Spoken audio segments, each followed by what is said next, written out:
Magandang araw po sa inyong lahat. Ang tula ko pong ito ay ang kauna-unahang tulang aking kinatha at akin po itong nakatha dahil sa aking pagnanais na mabalikan ang aking lupang sinilangan. Ang pamagat po ng aking tula ay ang Isla Verde kong mahal. Narito po. Pamilyang Dimaano Sarmiento, aking pinagmulan. Sa San Agapito, ako ay isinilang. Sa tulong ni Kamaming na hilot ng bayan, isinilang ako sa isla kong mahal. Sa aking kamusmusan, aking naging kaagapay, puno ng malunggay sa bakuran ni Kasiyang, nagsilbing duyan at aking pahingahan, inaakyat lagi sa araw-araw. Dahon nito tangkay, gamit na pamaypay. Bunga naman nito, nagsilbing laruan. Kapag nagsawa na'y tatawagin si inay at ipaluluto ng masarap na bulanglang. Ang maliit kong kamay katulong ni inay sa gawaing bahay at sa paghahanap buhay. Paglala ng banig aking natutunan, paggawa ng pakaskas aking naranasan.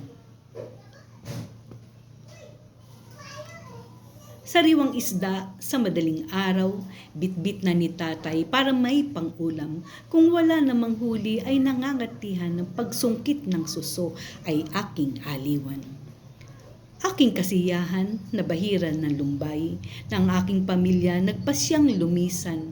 Sa lungsod ng Maynila naghanap ng kapalaran at sa awa ng Diyos nakatapos ng pag-aaral. Pangarap ko ngayon, sana'y mabalikan ang Isla Berdeng mahal, sana'y muling masilayan. Tatapat ako ay nag-aalinlangan, baka wala na akong kakilalang dadatngan. At tulad ng iba, nais ko din naman, Isla Berdeng mahal, bakas ang kaunlaran. Aking mungkahi, budhi ko'y isinisigaw. Komersyalismo ang kailangan ng isla kong mahal upang kababayan ko'y di na maranasan hirap ng buhay na aking iniwan.